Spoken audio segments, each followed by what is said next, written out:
ये भी बात है।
तो लास्ट क्लास में हमने किया था, ज्वाइंट वेंचर स्टार्ट किया था। ठीक है, ज्वाइंट वेंचर क्या होता है कि हम पार्टनरशिप फॉर्म करते हैं टेम्परेरी एक वेंचर के लिए, वेंचर प्रोजेक्ट वर्क।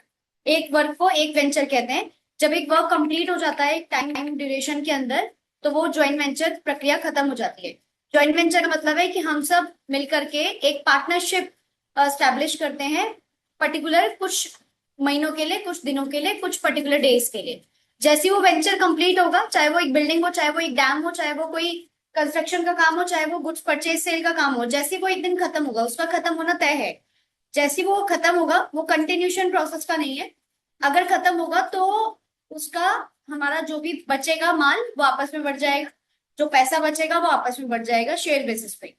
तो उसे हम ज्वाइंट वेंचर की प्रक्रिया कहते हैं। ज्वाइंट वेंचर का फॉलो करके हमने लास्ट क्लास में एक तो थ्योरी समझी थी, दूसरा हमने समझा था कि ज्वाइंट वेंचर और पार्टनरशिप फर्म में क्या डिफरेंस है, और तीसरा हमने पहला हमने ज्वाइंट वेंचर का मीनिंग समझा था, दूसरा हमने ज्वाइंट वेंचर और पार्टनरशिप फर्म में डिफरेंस समझा था, तीसरा ज्वाइंट वेंचर और कंसाइनमेंट में डिफरेंस समझा था, और चौथा हमने समझा था कि ज्वाइंट वेंचर के अंदर अकाउंटिंग ट्रीटमेंट कितने तरह के होते हैं। तो चार तरह के अकाउंटिंग ट्रीटमेंट होते हैं, क्योंकि ये टेम्परेरी होती है, लॉन्ग टर्म के लिए नहीं होती है। तो किसी एक को वेंचरर्स को, इसमें ज्वाइंट वेंचर में पार्टिसिपेट करने वाले मेंबर्स को को वेंचरर्स कहते हैं, पार्टनरशिप फर्म में मेंबर्स कहते हैं। यहां तक तो क्लियर है सभी को ना। तो को वेंचरर्स जो होते हैं वो आपस में फेथ करते हैं एक दूसरे के ऊपर, क्योंकि बहुत लिमिटेड टाइम के लिए है ना। आप 2 महीने के लिए सोचो, एक एग्जाम्पल है कि 2 महीने के लिए आप एक काम के लिए एक दूसरे से जुड़े हो, तो आप भरोसा कर लोगे, क्योंकि कंटिन्यू प्रोसेस नहीं है आगे तक का, खतरा कम है कि एक बंदा कोई फ्रॉड क्रिएट करेगा, वो खतरा कम है। तो आप क्या कहोगे कि चल ठीक है, एक के बुक्स में सारे उसी को देते हैं, सारा अकाउंट्स वही संभालेगा, उसके अकाउंट संभालने के लिए उसे 5% कमीशन एक्स्ट्रा दे देंगे। अकाउंटिंग वो काम करेगा तो एक्स्ट्रा 5% कमीशन दे देंगे, बाकी काम तो करेगा जो हम कर रहे हैं, लेकिन अकाउंटिंग भी वही करेगा, तो जिसका 5% वो एक्स्ट्रा ले लेगा। ठीक है। तो एक होता है ट्रीटमेंट कि इन the books of one venture, question पूरा क्या हुआ है, बोल रहा है कि किसी एक को वेंचर के बुक्स में पूरी एंट्री करनी, तो वो अपनी एंट्रीज भी दिखाएगा, सामने वाले की एंट्री भी दिखाएगा। बस फर्क ये है कि जो बाकी के पार्टनर्स होंगे, यानी बाकी के को वेंचरर्स होंगे, उनके तो वो दिखाएगा नाम के साथ एंट्री, और अपना जो नाम होगा वो अपना नाम डाल नहीं सकता है, तो वो बस एंट्रीज करेगा बिना अपने नाम से। दूसरा, इन द बुक्स ऑफ को वेंचरर्स, को वेंचरर्स कहते हैं सब लोग अपनी अपनी एंट्री खुद करें, अपना अपना अकाउंट खुद बनाए। तो ये हो गया in the books of all co-venturers. Memorandum joint venture, memorandum joint venture का मतलब कोई अपना अपना अकाउंट नहीं बनाएगा, एक कॉमन अकाउंट बनाया जाएगा मेमोरेंडम का, जिसमें चारों की जिम्मेदारी होगी कि मेमोरेंडम ज्वाइंट वेंचर में एंट्री करनी। और सेपरेट सेट ऑफ बुक्स मतलब हर पर्सन अपने बुक्स में एंट्री करेगा, तीनों तीनों की, और एक ज्वाइंट वेंचर कॉमन। जैसे ए बनाएगा joint venture account plus B C D, तीनों के अकाउंट बनाएगा।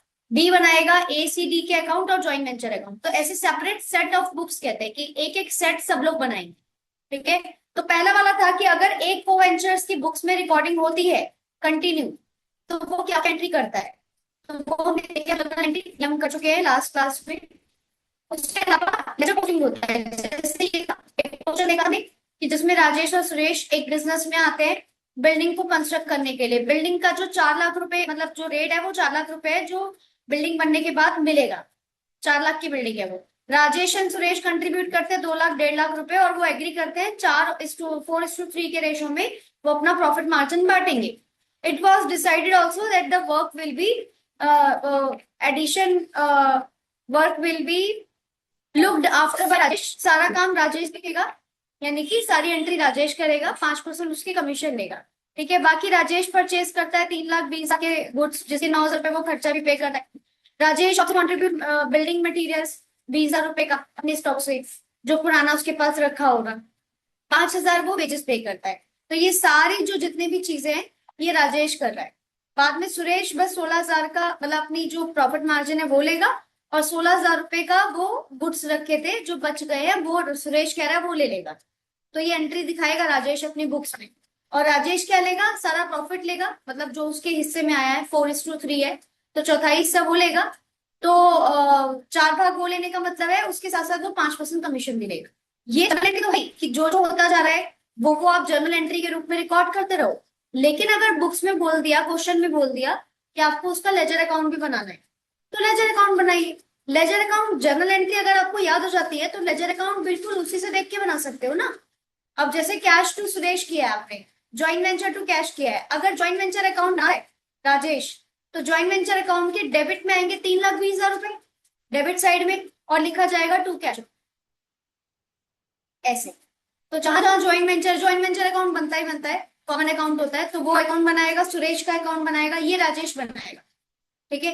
तो in the books of Rajesh ये जर्नल एंट्रीज चल रही है, cash to Suresh, joint venture to cash, जो भी एंट्रीज है ये चलती जा रही है, ये राजेश की बुक्स में चल रही है, ठीक है। राजेश की बुक्स में जो भी एंट्रीज वो हो रही है, हम क्लास तक पढ़ चुके हैं, टाइम नहीं लगा रहे। लेजर पोस्टिंग होगी तो ऐसे दिखेगी। अब क्या है कि इन वन को वेंचरर की किताब में आप एंट्री करो, क्योंकि क्लास में बोलता है ना, क्वेश्चन के अंदर बोलता है कि record the above transaction in the books of Rajesh and show the joint venture account and Suresh account, ठीक है। दोनों अकाउंट बनाएगा, दो अकाउंट, एक सुरेश का अकाउंट, एक ज्वाइंट वेंचर अकाउंट। अपना अकाउंट वो बनाएगा नहीं, क्योंकि हम अपना अकाउंट नहीं बना सकते हैं, अकाउंटिंग का रूल है। तो क्या हुआ है यहाँ पर, जो जर्नल एंट्री हुई थी ज्वाइंट वेंचर अकाउंट में, जर्नल एंट्री में ज्वाइंट वेंचर डेबिट में है, उसकी एंट्री डेबिट में गई है। और ज्वाइंट वेंचर जब जब क्रेडिट में है तो उसकी एंट्री क्रेडिट में गई है। जैसे ये ज्वाइंट वेंचर के क्रेडिट में 16,000 रुपए गए होंगे, ये रहे। और यहाँ पे ज्वाइंट वेंचर के डेबिट में 42,000, 24 और 18 ये गए होंगे। 24 और 18,000 यहाँ पर आएंगे, 42,000 ये रहा, ठीक है ऐसे। तो ज्वाइंट वेंचर अकाउंट का क्या है, सेम हिसाब। अगर सेल होती है और पैसा मिलता है, दोनों बातें क्रेडिट में आई। जैसे कंसाइनमेंट अकाउंट में था कि जो इनकम होगी वो क्रेडिट में दिखेगी, जो खर्चा जितना भी होगा वो सब डेबिट में दिखेगा। सेम ज्वाइंट वेंचर में ये रूल सब जगह एप्लीकेबल है। Debit all expenses, credit all income. खर्चा डेबिट, इनकम क्रेडिट, तो खर्चा डेबिट में आ रहे हैं। कैश अकाउंट देखो यहाँ पे नाम लिखा है, क्यों कैश क्यों गया, क्योंकि आपने कुछ परचेज किया था। कैश क्यों गया, क्योंकि आपने खर्चा किया था। परचेज किया आपने 20,000 रुपए, खर्चा अगेन। आउटस्टैंडिंग वेजेस पे कर दी आपने, खर्चा अगेन। कमीशन अकाउंट आपने पे किया, क्योंकि ज्वाइंट वेंचर अकाउंट से तो कमीशन ले रहे हो आप अपने खाते में, तो 20,000 रुपए उस कमीशन के भी गए। अच्छा, पैसा कहाँ से आया, बिल्डिंग बन गई, 4 लाख रुपए का पैसा बच गया। 16,000 रुपए का गुड्स भी बच गया, जो सुरेश के नाम पे चला गया, पर यह है कि बच गया, हमारे पास बचा हुआ 16,000 का जो स्टॉक है वो हमारे पास बच गया। तो 4 लाख रुपए बचे हमारे पास एंड में, और 16,000 रुपए बचे। 16,000 रुपए बस स्टॉक के रूप में बचे, 4 लाख रुपए कैश के रूप में बचे। तो 4 लाख कैश के सामने आ गया, 16,000 सुरेश के सामने आ गया, ठीक है, क्योंकि गुड सुरेश ने ले लिए थे। तो उसके बाद ये क्रेडिट डेबिट करने के बाद आपका P&L निकलता है 25,000 और 18,000। अकाउंट बनाना हो तो ऐसे बनाना हो। एक और इसमें सुरेश अकाउंट भी बनेगा। तो जिस जिस जर्नल एंट्री में सुरेश का नाम है वो एंट्री सुरेश के नाम के अंदर जाएगी अकाउंट में। सुरेश के डेबिट में 16,000, तो उसका नाम आएगा टू ज्वाइंट वेंचर। सुरेश के डेबिट में 16,000, नाम आएगा टू ज्वाइंट वेंचर, ठीक है। और ये था कि स्टॉक ले लिया सुरेश ने, तो उसके खाते में डेबिट में आ गया। और उसने जो शुरू में कैश पे किया था 1.5 लाख रुपए का, वो कैश क्रेडिट में आ रहा है। उसने 1.5 लाख रुपए का कैश पे किया था स्टार्टिंग में, जो बिजनेस में लगाया था वो इधर आ गया, जो उसको मिला वो इधर आ गया। ज्वाइंट वेंचर अकाउंट से उसके 18,000 रुपए भी लगे, वो इधर आ गया। लेकिन 1,52,000 उसको वापस भी मिल गया। उसने लगाए ये, उसको वापस जो मिले वो ये दोनों टोटल, उसको टोटल ये वापस मिला है 1,68,000। 16,000 रुपए का उसको गुड्स मिला है और 1,52,000 का उसको कैश मिला। ये उसका प्रॉफिट हुआ है। 18,000 कैसे आया, ये उसका प्रॉफिट हुआ है। जो गुड्स को बेचने खरीदने के बाद जो प्रॉफिट मार्जिन बचा वो प्रॉफिट आ रहा है। इस तरीके की एंट्री है ये, इसी तरीके की ट्रांजेक्शन होगी। थोड़ा सा घुमा देगा, थोड़ा सा 3 लोग कर देगा। 3 लोग में थोड़ी सी ज्यादा मुश्किल होती है अकाउंट्स को रिकॉर्ड करने में, 2 लोगों में ज्यादा मतलब कम मुश्किल होती है, ज्यादा आसान हो जाता है क्वेश्चन करना। थोड़ा सा क्वेश्चन बढ़ा देगा, थोड़ी सी ट्रिक्स अलग से डाल देगा, लेकिन करना वही है। जैसे लास्ट में वो बोल रहा है कि you are required to prepare joint account and Prakash account in Anand books. यानी आनंद को एक पर्सन को पकड़िए, सेम पहले जैसा क्वेश्चन ही है। आनंद की बुक्स में आप एंट्री करिए, तो उसमें आप ज्वाइंट वेंचर अकाउंट बनाइए और प्रकाश का अकाउंट बनाइए। जर्नल एंट्रीज में इसने मना कर दी, डायरेक्ट लेजर बनाइए। तो ये वैसे क्वेश्चन हो गया। ये क्वेश्चन आप खुद से भी ट्राई कर सकते हो, वेंचर और एक पर्सन का दूसरा अकाउंट, ठीक है। इसके अलावा आता है ये second concept in of all co-venturers. अगर सभी कोवेंचर, सेकंड पॉइंट है, 4 मेथड है इसके ज्वाइंट वेंचर को करने के। पहला मेथड पढ़ लिया है कि एक कोवेंचर की बुक्स में एंट्री कैसे होती है। अब आप पढ़ रहे हो कि सारे कोवेंचर्स की बुक्स में कैसे एंट्री होती है। Under the second method, all transactions related to the joint venture are recorded in books of all co-ventures in order to complete the joint venture account in the books of all co-ventures. Each co-venturer send the necessary information about this dealing to the other co-venturers. मतलब जो एक co-venturer ने क्या किया वो उसकी बात को, अपनी बात को सभी दूसरे पार्टनर्स को भेजता है, ताकि वो उसकी एंट्री रिकॉर्ड करेंगे तो उसमें वो डाल सके। There is not much of a difference in the recording of transaction between the first and second method. पहला मेथड और सेकंड मेथड सिमिलर ही है। We will be having similar entries in the joint venture. Entries और transactions भी similar है, तरीका भी similar है। तो क्या है, in each co-ventures books who shall all open personal account of other co-ventures. जैसे इलस्ट्रेशन नंबर 3 है, मतलब जो इलस्ट्रेशन नंबर 3 है उसमें बोलेगा कि ये सब बता दिया उसने, ऐसे ऐसे ऐसे हुआ, और उसके बाद बोलेगा कि आप दोनों के को-वेंचर्स की बुक्स में बनाइए। तो कैसे बनाएंगे, अरविंद एंड बबलू नाम इन्होंने इसमें लिया है और बोला है लास्ट में prepare the necessary ledger account in the books of Arvind and Bablu both assuming the accounts are finally settled between them. Arvind का के अंदर भी आपको लेजर अकाउंट बनाने हैं, बबलू के बुक्स में भी आपको लेजर अकाउंट बनाना। क्या बनेगा, अरविंद बनाएगा एक ज्वाइंट वेंचर, जैसे पहले था एक सुरेश एक राजेश। राजेश की बुक्स में एंट्री बनाने को बोला था, तो एक राजेश क्या बनाएगा, 2 ही अकाउंट बनाएगा, एक ज्वाइंट वेंचर अकाउंट एक सुरेश अकाउंट। इसमें क्या हो रहा है, कह रहा है दोनों की बुक्स में एंट्री बनाइए। तो जो राजेश कर रहा था वो सुरेश भी करेगा। सुरेश क्या बनाएगा, राजेश का अकाउंट बनाएगा और ज्वाइंट वेंचर अकाउंट वो भी खुद बनाएगा। तो सेम हो रहा है ये अरविंद और बबलू के बीच में। अरविंद की बुक्स में एक ज्वाइंट वेंचर अकाउंट एक बबलू का अकाउंट, पहला हो गया। In the books of Bablu एक ज्वाइंट वेंचर अकाउंट और एक अरविंद अकाउंट, जिसमें ज्वाइंट वेंचर दोनों सेम बने, 560 ज्वाइंट वेंचर तो सेम बनाएंगे, बबलू भी सेम बनाएगा। ज्वाइंट वेंचर का मतलब क्या है कि ज्वाइंट वेंचर एक मेन खाता है, उसमें ज्वाइंट वेंचर ये जो हमने बिजनेस खोला है ज्वाइंट वेंचर पे, इसमें क्या क्या प्रतिक्रिया हुई, चाहे मेरे थ्रू हुई चाहे सामने वाले के थ्रू हुई, तो मैं सारी रिकॉर्डिंग करूंगी इसमें। ज्वाइंट वेंचर अकाउंट एक कॉमन अकाउंट है, उसमें क्या घटना घटी ज्वाइंट वेंचर के बिजनेस में हमें वो रिकॉर्ड करना होता है। उसमें मेरी एंट्री भी आएगी, मतलब अरविंद की एंट्री भी आएगी, बबलू की एंट्री भी आएगी। तो जब बबलू रिकॉर्ड करेगा तब भी तो वो यही रिकॉर्ड करेगा, उसमें वो अपनी एंट्री भी रिकॉर्ड करेगा और अरविंद की एंट्री भी रिकॉर्ड करेगा। तो इस वजह से ज्वाइंट वेंचर तो बनेगा सेम, ठीक है, 2 बार बनेगा बट सेम बनेगा। नाम अंदर के थोड़े चेंज हो जाएंगे, जैसे ये अरविंद की बुक्स चल रही है तो वो बबलू का नाम सकता है, पर जो बबलू की बुक्स होगी वो अपना नाम नहीं ले सकता, तो वो अरविंद का नाम रख रहा होगा, अरविंद से जुड़ी हुई एंट्रीज। ऐसा एक क्वेश्चन देख लीजिए, अरविंद एंड बबलू एंटर करते हैं into a joint venture, agreeing to share profit losses equally. दोनों को इक्वल भाग बटेगा, दोनों इक्वल पैसा लेके जाएंगे। The following transaction took place during the course of इस वेंचर के उसमें ये ट्रांजेक्शन हुई। अरविंद खरीदता है गुड्स कैश में 2550 के, बॉट मतलब खरीदना। बबलू खरीदता है गुड्स कैश में 7000 के। अरविंद पेड करता है स्टोरेज चार्जेस 500 के। बबलू पे करता है फ्रेट एंड इंश्योरेंस चार्जेस 800 रुपए के। बबलू सोल्ड कर देता है गुड्स कैश में 7000 रुपए के, और बबलू 3% की कमीशन भी खाता है सेल पे, जो पहले शुरू में बात हुई होगी, 210 रुपए। Sale made by Arvind, Arvind भी करता है अपनी सेल 5000 रुपए की, लेकिन वो कमीशन खाता है 150। Bablu took over the unsold stock, आपस में बात किया बबलू और अरविंद ने, तो जो स्टॉक बचा वो बबलू ने कहा मैं ले जाता हूँ अपने पास, 560 रुपए का ही तो स्टॉक बचा है। अरविंद ने कहा तू रख ले, तो स्टॉक की वैल्यू उसको चलेगी। ठीक है। Prepare the necessary ledger account in the books of Arvind and Bablu assuming that the accounts are finally settled with them. ठीक है। अब सबसे पहले अरविंद की बुक्स में जॉइंट वेंचर अकाउंट बनेगा। जॉइंट वेंचर अकाउंट में क्या होगा, यही तो बात जाएंगी। सबसे पहले गुड्स परचेज की एंट्री, कितने का गुड्स खरीदा है, कितना अरविंद ने पे किया है। ये अरविंद अपनी बुक्स में अपना नाम लिखता है, तो बार बार जॉइंट वेंचर के अंदर कैश कैश करके नाम लिखेगा। तो ये 2550 के खरीदने की एंट्री है, गुड्स जो उसने लगाए 2550 के, इसने 2500 कर दिए यहाँ पे, कोई बात नहीं, मिसप्रिंट होगा। तो ये 2550 के गुड्स सबसे पहले होंगे, तो to cash account goods purchase करने की एंट्री। अच्छा, बबलू ने भी गुड्स परचेज किए थे 7000 के, वो भी आ गए। अच्छा, जो अरविंद ने खुद खर्चे पे किए थे 500 रुपए के, वो भी खर्चा ऑल डेबिट होगा ना, इनकम ऑल क्रेडिट होगी, तो खर्चे सारे डेबिट में आएंगे ना। तो खरीदने की एंट्री दोनों की डेबिट में, फर्क बस इतना है कि अपने नाम की एंट्री वो कैश नाम से कर रहा है, और बबलू के खरीदने की एंट्री बबलू के नाम से कर रहा है।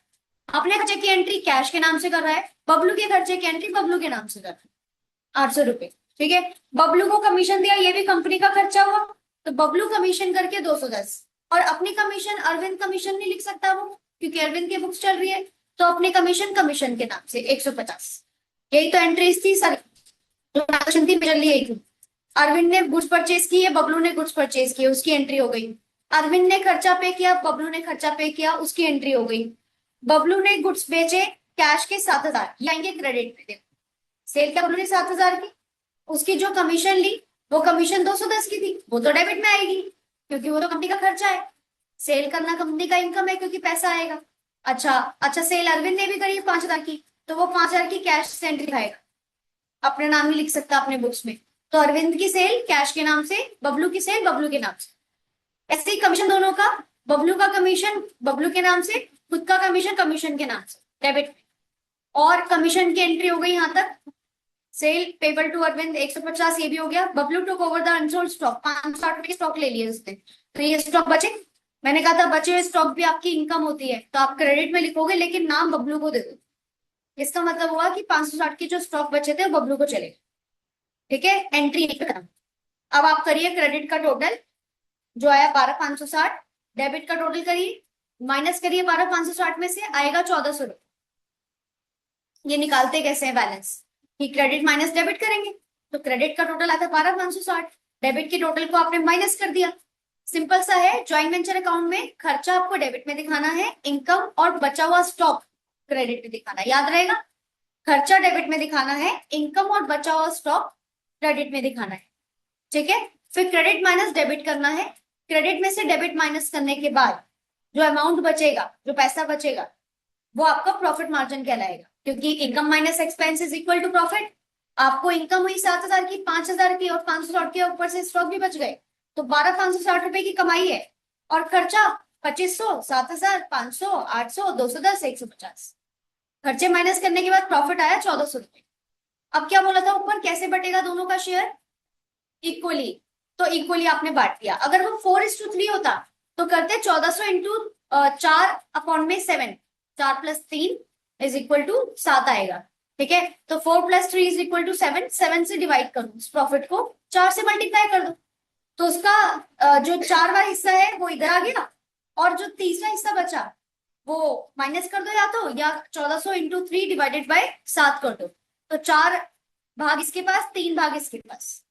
नहीं तो इक्वली बोला इसने, तो हमने इक्वली डिवाइड कर दिया। ये हो गया आपका जॉइंट वेंचर। अब किसी में से उठाओ बबलू का नाम, क्योंकि अरविंद है वो बबलू का अकाउंट बनाएगा, तो बबलू के यहाँ पे जॉइंट वेंचर अकाउंट में बबलू का नाम क्रेडिट में है, तो बबलू में एंट्री 7,000 की कहाँ जाएगी?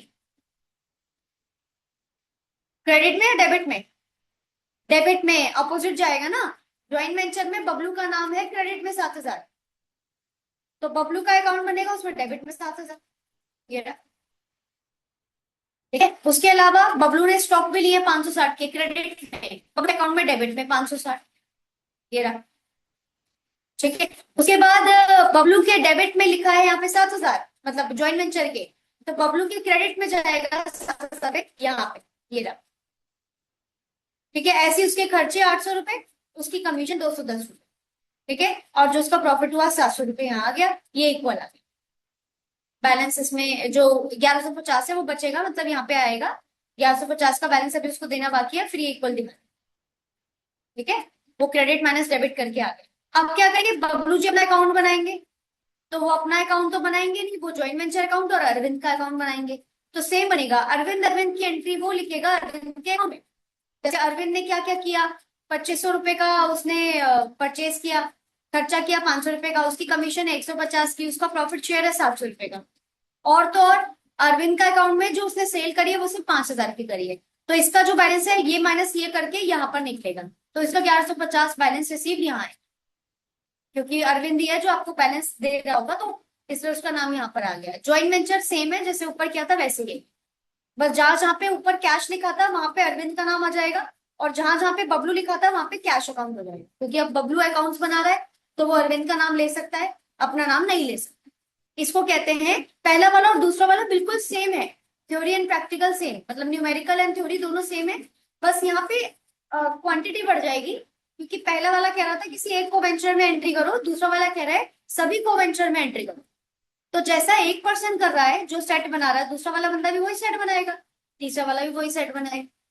तो ऐसे यहाँ पर अभी दो दिए हैं पार्टनर्स, अगर ये तीन दिए होते तो जैसे अभी बबलू है, इसने एक अकाउंट अभी राजेश का बनाया, मतलब अरविंद का बनाया, दूसरा ये राजेश का बनाया, दोनों के अकाउंट दिखाए। तो एक होता है memorandum.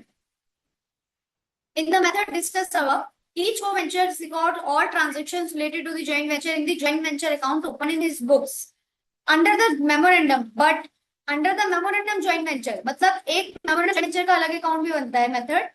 Each co-ventures will record only those transactions related to the joint venture which are directly concerned with him and not those of others। इसमें थोड़ा सा चेंज आया, मेमोरेंडम का एक अलग अकाउंट बनता है, तो जो भी पर्सन अकाउंट बनाता है अपना, वो जो अपना ज्वाइंट वेंचर अकाउंट बनाएगा उसमें सारी कहानी लिखेगा, लेकिन सिर्फ अपने से रिलेटेड। बी ने क्या किया, सी ने क्या किया, ये नहीं लिखेगा। अभी ऊपर वाले मेथड में आपने देखा कि अगर अरविंद अपनी बुक्स में एंट्री रिकॉर्ड कर रहा है तो वो बबलू की भी एंट्री कर रहा है, खर्चे वर्चे कमीशन अमीशन की, सेल वेल की, और अपनी एंट्री भी रिकॉर्ड कर रहा है। लेकिन यहाँ पे क्या कह रहे हैं कि हर कोवेंचर सिर्फ अपने से जुड़ी हुई एंट्री रिकॉर्ड करेगा, अदर्स की नहीं। Under this method each co-venturer open venture account, हर कोवेंचर को एक ज्वाइंट वेंचर अकाउंट मेंटेन करना पड़ता है, including other co-venturer, other co-venturers के मेथड से रिकॉर्ड करना पड़ता है। For example if A, thank you भाई, if A, for example, if A and B are partners in a joint venture, then in the books of A, it will be termed as joint venture with B account। ऐसे बनाएगा A अपने account में जो अपना खाता बनाएगा वो joint venture, सिर्फ ज्वाइंट वेंचर नहीं लिखेगा, वो लिखेगा joint venture with B account. ठीक है, इन the books of B it will be joint venture with A, क्योंकि अगेन हम अपना नाम नहीं ले सकते, तो हम सामने वाली पार्टी का नाम लेते हैं, इससे हमें ये पता चलता है कि हम ए हैं। अगर हम ज्वाइंट वेंचर विद बी बना रहे हैं तो हम ए हैं, ज्वाइंट वेंचर विद ए बना रहे हैं तो हम बी हैं। Each co-venture will record only such transactions which are actually affected by him। For example, if goods are purchased by A for the joint venture, अगर गुड्स परचेज ए ने किए हैं तो it will be recorded only by A, not by other को-वेंचर।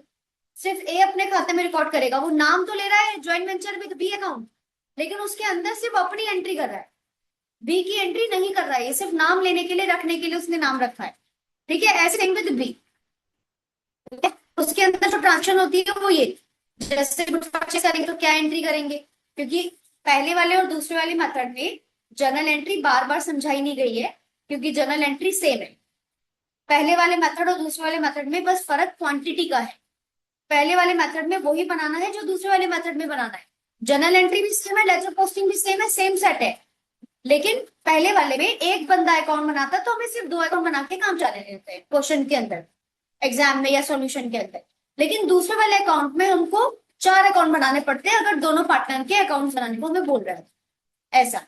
लेकिन जो सी वाला method, third वाला method आया है, इसकी जर्नल एंट्री सेपरेट हो जाएंगी, क्योंकि इसकी ट्रांजेक्शन के अंदर joint venture with B, joint venture with A ऐसे नाम आएंगे ना, तो ये एंट्री का फर्क पड़ जाएगा।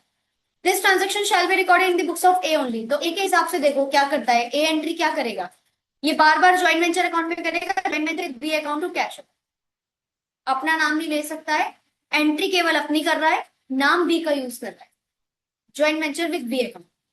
बस हम खर्चे हुए हैं ज्वाइंट वेंचर के अंदर, तो joint venture with B account to cash, क्योंकि मैंने बोला है ज्वाइंट वेंचर तब तब डेबिट होगा जब जब खर्चा हो रहा है। ठीक है, बी सेल करता है goods for cash, no entry will be made in the A books. अगर बी ने गुड्स बेचे हैं तो हम तो एंट्री करेंगे ना, ए एंट्री नहीं करेगा, बी की बुक्स में जाएंगे एंट्री, ए की बुक्स में नहीं जाएंगे। बी सेंड करता है मनी टू ए, तो ए तो रिसीव कर रहा है ना मनी को, तो it shall be recorded in B books as account और ए एज अकाउंट। मतलब बी के अकाउंट में क्या होगा, joint venture A to cash, B के बुक्स में क्या होगा, ए के बुक्स में क्या होगा, cash to joint venture with B. Receive किया है ना, इसने बी से रिसीव किया तो इसने कैश टू बी कर दिया, इसने ए को पे किया तो ए टू कैश कर दिया, नॉर्मल जर्नल एंट्री। ठीक है, इसके अलावा जब लास्ट में आपको प्रॉफिट लॉस का शेयर होता है तो ज्वाइंट वेंचर टू पीएनएल आता है, joint venture to with A to PNL, joint venture with B to PNL, ये एंट्री आती है। और अगर लॉस हुआ तो PNL to joint venture with B, PNL to joint venture with B. अगर प्रॉफिट लॉस की एंट्री, इसमें कम एंट्रीज है, इतनी एंट्री करके इसने खत्म कर दिया।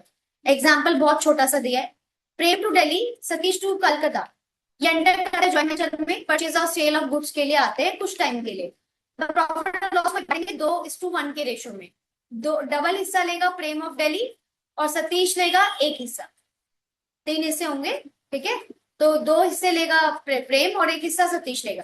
प्रेम परचेज करता है 40,000 के गुड्स, ठीक है, गुड्स परचेज करता है and send them to Satish pay 3,000 for fleet insurance. वो मतलब ऐसा है कि दोनों अलग अलग जगह पे रहते हैं तो एक दूसरे की हेल्प कर रहे हैं एक ही ज्वाइंट वेंचर में, कि वो खर्चा खुद करके भेज रहा है तो पेमेंट कर रहा है सतीश, तो सतीश अपने पैसे रिकॉर्ड कर रहा है। Prem also incurred sundry expenses of accounting 400 रुपए। सतीश सोल्ड करता है गुड्स 55,000 के, 6,000 रुपए के खर्चे करता है। अनसोल्ड स्टॉक 7,000 का बचता है, was taken over by Satish, Satish लेता है। Satish remitted to the balance of due to Prem by bank draft, बाकी जो पैसा बचा जो सतीश है वो प्रेम को भेज देता है। ये दोनों अलग अलग लोकेशन में साथ मिलके काम कर रहे होंगे, तो आधा सामान ये बेच रहा होगा, आधा वो बेच रहा होगा, ऐसा कुछ। तो आपको मेमोरेंडम जॉइंट वेंचर बनाना है। Each party ledger contains record of transaction in joint venture account. Prepare करिए memorandum joint venture account, common बनता है एक।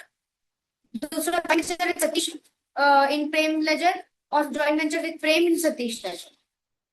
ठीक है, तो ये भी आएगा। ये क्या हुआ,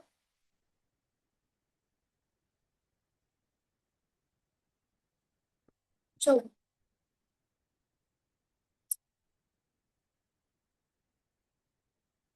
बच गए। ये खोलना, गेट खोल देना, यहाँ से मिट्टी गिरी है सारी,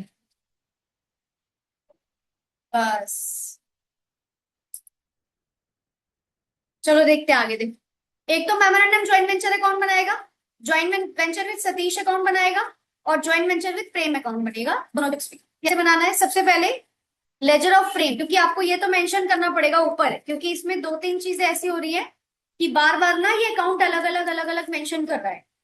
ठीक है, जो ये अकाउंट्स है वो बार बार इस तरीके से आ रहा है कि इन द बुक्स ऑफ प्रेम ये अकाउंट है, इन द बुक्स ऑफ सतीश ये अकाउंट है, बार बार ये चीजें आ रही है। तो आपको ये वर्ड याद रखना है, जो टॉपिक है ना ये जरूर लिखना है। आपको जब तक ये नहीं लिखोगे इसके मार्क्स कटेंगे, क्योंकि आपको सामने वाले को पता ही नहीं चल पाएगा कि आपने ये अकाउंट किसकी बुक्स में बनाया है। तो ये इसका इंपॉर्टेंट फैक्टर है। तो लेजर ऑफ प्रेम, प्रेम के लेजर के अंदर joint venture with Satish account बनेगा, प्रेम के लेजर के अंदर ज्वाइंट वेंचर विद सतीश बनेगा। मैंने जो ऊपर पढ़ा आप लोगों ने सुना, लेजर ऑफ सतीश बनाओगे तो ज्वाइंट वेंचर विद प्रेम बनेगा। दूसरे के नाम के साथ अकाउंट करना है, सिर्फ नाम के लिए, एंट्री अपनी ही करना। जैसे अभी प्रेम क्या कर रहा है, ये अपनी एंट्री करेगा जो जो इसने किया, इसने बैंक ड्राफ्ट क्या रिसीव किया, इसने क्या बेचा, इसने क्या खरीदा। सतीश की एक भी एंट्री नहीं होगी। और कहने को लिखा क्या है, जॉइंट वेंचर सतीश, सिर्फ लिख दिया है। पर जॉइंट वेंचर विद सतीश में सतीश की एंट्री एक भी नहीं है। ये जानबूझ के लिखा है। अगर मैं ये लाइन छुपा दूं, तो ये लिखा है जॉइंट वेंचर विद सतीश, तो पढ़ने वाला ये समझ जाएगा ये प्रेम की बुक्स की एंट्री चल रही है, क्योंकि इसने सतीश का नाम यूज किया। अपने अपना नाम यूज नहीं कर सकते ना हम अपने अकाउंट में। तो ये प्रेम की बुक्स में है joint venture with Satish account. क्या है, इसने एक बैंक का ड्राफ्ट भेजा था हमें, मान लो हम प्रेम है, तो 51,800 हमने रिसीव किया ये वाला। और उसके साथ साथ हमने शुरू से क्या किया, 40,000 का गुड्स परचेज किया, फ्रेट के हमने 3,000 रुपए पे किए, सन्ड्री एक्सपेंसेस हमने 400 पे किए। ये हमारे हुए खर्चे, सिर्फ हमारी साइड के खर्चे। तो जो बैंक का ड्राफ्ट 51,800 आया है, और उसमें से 40, 43 और 43,400 पे हो गए हैं, तो 8,400 आपका प्रॉफिट बचा है, जो सिर्फ आपका शेयर ऑफ प्रॉफिट है, मतलब 8,400। अभी आपने सामने वाले का नाम नहीं लिखा है, ठीक है। Joint venture with Prem account, ये क्या करेगा, ये सबसे पहले तो ड्राफ्ट भेजने की एंट्री करेगा। ये रहा, इसने सेल किया था 55,000 रुपए का, 7,000 रुपए के इसने गुड्स ले लिए, ठीक है। 51,800 का इसने ड्राफ्ट भेज दिया, लास्ट में जो पेमेंट बची सेटलमेंट करके। बैंक जो अकाउंट में एक्सपेंस बचा वो 6,000 का मतलब जो खर्चा किया इसने वो 6,000 का किया। सतीश अपनी बुक्स में अपनी एंट्री कर रहा है, तो इसने अपने बारे में बता दिया 51,800 का हम ड्राफ्ट भेज रहे हैं, हमारा जो प्रॉफिट है वो 4200 रुपए का आया है, खर्चा जो हुआ है 6,000 का हुआ है, हमने जो सेल किया था 55,000 का किया था, बुक्स हमने 7,000 की रखी, तो सामान जो पैसा बचा उसने वापस ले लिया। इसमें क्वेश्चन आता है मैडम जॉइंट वेंचर भी बनाइए, मतलब सतीश ने अपनी एंट्री रिकॉर्ड करी, प्रेम ने अपनी एंट्री रिकॉर्ड करी, कोई ऐसा अकाउंट भी बनाइए जिसमें दोनों की एंट्री आ रही। इसको मिला जुला जुड़ा हुआ अकाउंट कहते हैं मेमोरेंडम के नाम से, मेमोरेंडम जॉइंट वेंचर अकाउंट।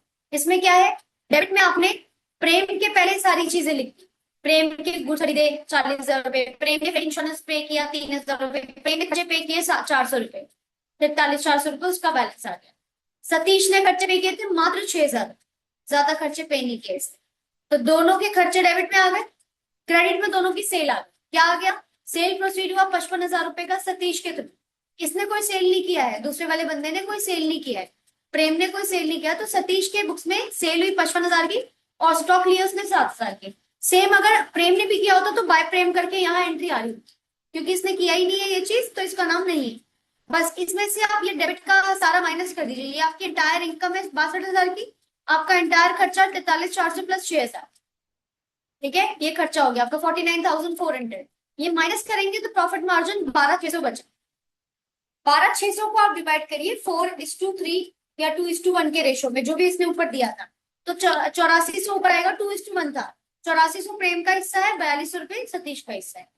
यही है 4200 के नाम से ये पेनल में और 8400 के नाम से ये पेनल में,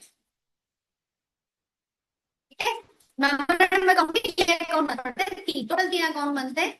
अपना खुद का दोनों का अकाउंट बनेगा विद बी विद ए करके, ऐसे नाम लेकर के, और एक मेमोरेंडम जॉइंट वेंचर कॉमन दिखाना पड़ेगा, ए बी सी करके अलग से दिखा सकते हो, ठीक है। ये अकाउंट है, मेमोरेंडम का अकाउंट हो गया आपका। सेपरेट सेट ऑफ बुक्स कहते हैं इसको, सेपरेट सेट ऑफ बुक्स में अकाउंट्स थोड़े से बढ़ जाएंगे। So far, we have studied the method of recording joint venture transactions with no separate set of books were maintained. Now we shall study another method where co-ventures agreed to keep separate set of books of recording with the joint venture transactions. When separate set of books are maintained, the joint venture transactions are recorded as a separate accounting entity on the basis of double entry principle. So under this method, the following accounts are open. इतने account आ जाते हैं। एक तो joint bank account है, एक joint bank account बनता है खुद के नाम से, ज्वाइंट वेंचर अकाउंट बनता है जो बनता आ रहा है शुरू से ही, एक पर्सनल अकाउंट बनता है विद ईच को वेंचर, जैसे ए बनाएगा विद अनदर को वेंचर्स, ऐसे। Joint bank account is a real account like जाएगा, जितने भी लोगों ने कॉन्ट्रीब्यूशन पे किया या लिया वो इस बैंक अकाउंट से एंट्री होगी। The joint venture account is like a profit and loss account which shows all the expenses and income पूरी डेबिट एंड क्रेडिट साइड, खर्चे डेबिट, इनकम क्रेडिट, तो ये पेंडल की तरह होगा, ठीक है। तो let us now see the various journal entries which are normally recorded under this method, इस मेथड में एंट्रीज क्या क्या रिकॉर्ड होंगी और किस किस की बुक्स में होंगी। When co-venturer contribute their share of capital, अगर कंट्रीब्यूट करते हैं अपना अपना कैपिटल जो शुरुआत में करते हैं, मैंने 5 लाख लगाया, आपने 4 लाख लगाया, ऐसे करके, तो ज्वाइंट बैंक अकाउंट होगा डेबिट, ज्वाइंट वेंचर डेबिट नहीं होगा। अब की बात, ये सारा पैसा जाएगा बैंक अकाउंट, मतलब कैश और बैंक अकाउंट डेबिट नहीं होगा, उसकी जगह ये ज्वाइंट बैंक अकाउंट। जहां जहां भी बैंक और कैश लेते थे आप, वहां वहां ज्वाइंट बैंक लिखना स्टार्ट करते। ज्वाइंट बैंक अकाउंट डेबिट, को वेंचर के सारे account credit.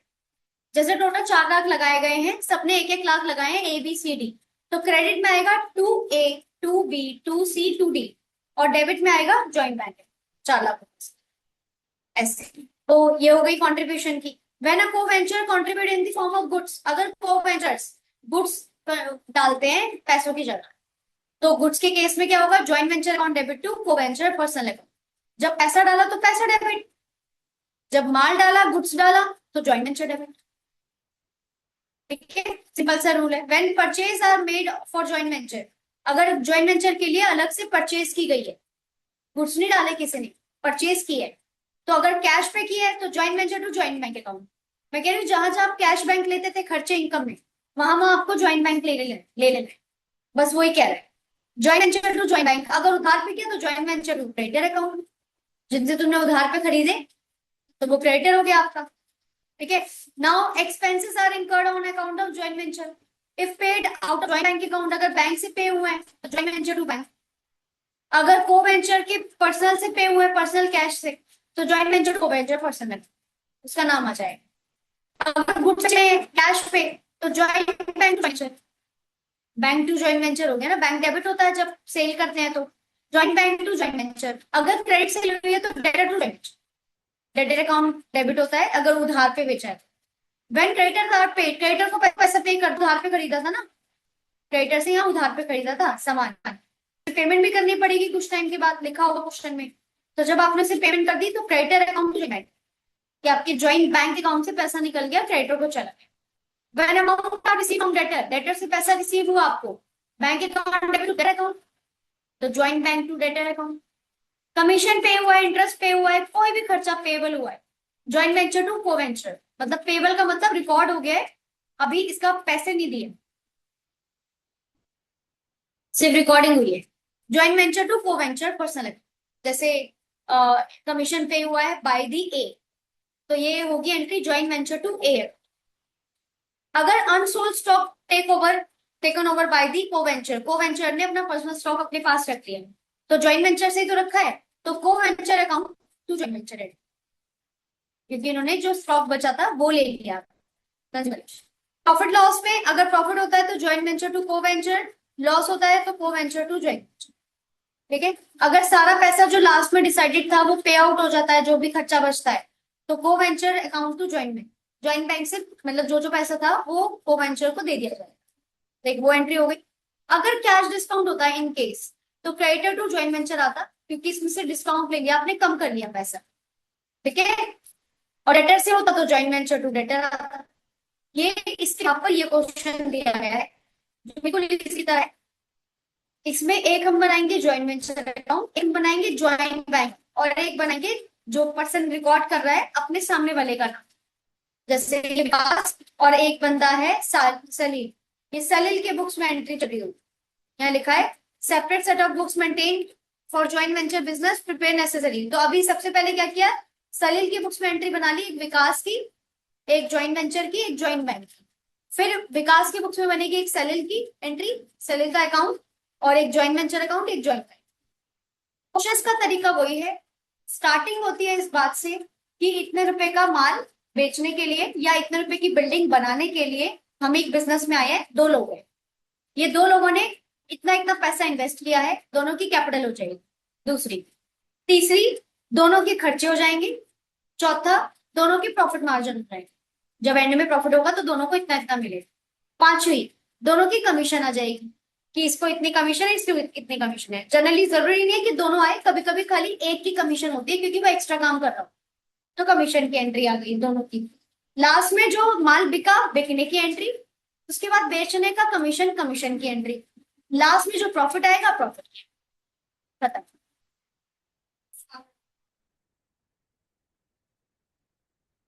After profit, after उल्टा कर देते हैं ना, जैसे बिफोर वाले का तो यही है कि आपने क्या किया, 4 लाख का 2% प्रॉफिट वो निकालना है, कमीशन निकालना है, तो 4 lakh multiply by 2 divided by 100। अगर आफ्टर हो जाता है तो 102 से डिवाइड करना पड़ता है। हाँ हाँ, तो इस तरह से रहेगा। ठीक है, तो ये करना पड़ता है, तो ये आपका आफ्टर का जो होता है वो निकाल देता है। तो ये ज्वाइन का पूरा चैप्टर ट्राई करो। जैसे विकास और सलील वाला, ये वाला क्वेश्चन आप खुद से ट्राई करिए, तो क्वेश्चन में ज्यादा कुछ है नहीं।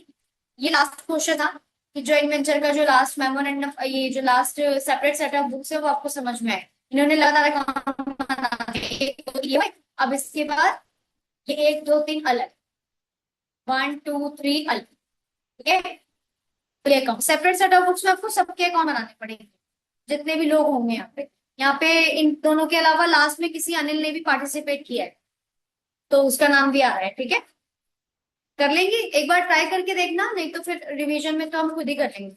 दूसरा, मंडे से आपकी रेगुलर क्लास होगी एग्जाम, क्योंकि सबसे पहला शायद इसी का ही है। पहला एग्जाम की डेट क्या है? 11 तारीख। अच्छा, तो कोई नहीं, उसके बाद ये वाला है। इसके बाद 12 को भी है, लगातार है पेपर, 11 12 13, 12 को कौन सा है? हाँ, 11 12 13 तीनों लगातार हो गए ना। 12 को कौन सा पेपर है? नेटवर्किंग। तो 11 12 की तैयारी आप करते रहना, और हम अपनी रेगुलर क्लास कर लेते हैं, है ना। तो मंडे से रेगुलर होगी, अभी कल तो नहीं है, पर मंडे से फिर मैं सोच रही हूँ कि एग्जाम तक रेगुलर कर लें, क्योंकि फिर रिवीजन चालू हो जाएगी। 2 या 3 क्लास तक हम वो जो 2 चैप्टर बचे हैं वो फिनिश करके फिर रिवीजन और क्वेश्चन पेपर स्टार्ट कर लें, तो टाइम बचेगा नहीं। तो उसके लिए फिर हम रेगुलर कर लेंगे जहां तक भी हो पा रही है। ठीक है, ये 11 12 को पेपर है ना आप लोगों का, तो 11 12 को पढ़ने के लिए ये होगा कि 8 तारीख 5 तारीख 6 तारीख, 6 तारीख से बेशक मैं ऐसा कुछ कोशिश करूंगी, हम लोग ऐसा कुछ ट्राई करेंगे कि 5 या 6 तक आपका क्वेश्चन पेपर वाला जो रिवीजन है वो भी हो जाए, ताकि 6 के बाद से आप क्लास में कम ध्यान दो अकाउंट्स के लिए, और जो जावा और उसका पेपर पहले है उसके लिए पढ़ सको। ऐसा कुछ कर लेंगे, बट मंडे से रेगुलर है। क्वेश्चन